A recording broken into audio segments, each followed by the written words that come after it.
అందిన కాడికి దోచుకోవడం, అడ్డొస్తే ప్రాణాలు తీయడం, ఆడవాళ్లు కనిపిస్తే అత్యాచారాలు చేయడం, ఇది ఆ దోపిడీ ముఠా చోరీల స్టైల్.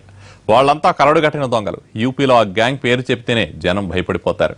వాళ్ళుంటున్న ప్లేస్కు వెళ్లాలంటే పోలీసులు సైతం వెనకడుగేస్తారు. అలాంటి కరడుగట్టిన దొంగల ముఠా ఇప్పుడు నగరంలో సంచరిస్తోంది. కేవలం చోరీల కోసమే నగరానికి వచ్చిన ఈ ముఠా చోరీతో పాటు రేప్ చేసి పోలీసులకు దొరికిపోయింది.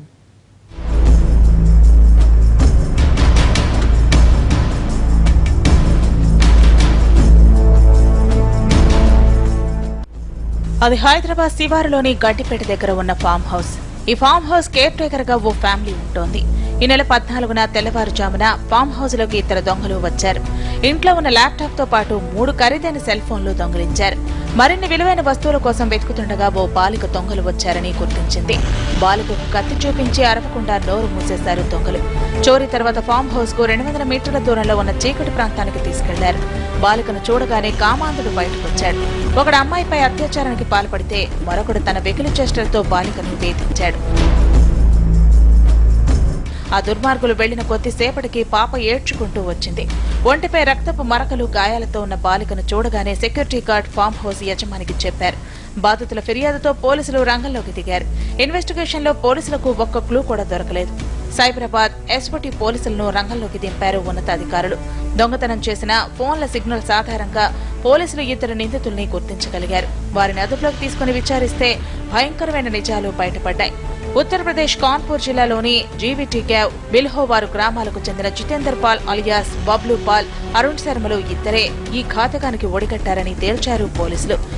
20 ఏళ్ల వయసున్న ఈ ఇద్దరు యూపీలోని బవారియా గ్యాంగ్ కు చెందినవారు. అందిన కాడికి దోచుకుని అడ్డొస్తే ప్రాణాలు తీసేందుకు కూడా ఈ గ్యాంగ్ వెనకాడదని పోలీసుల విచారణలో తేలింది.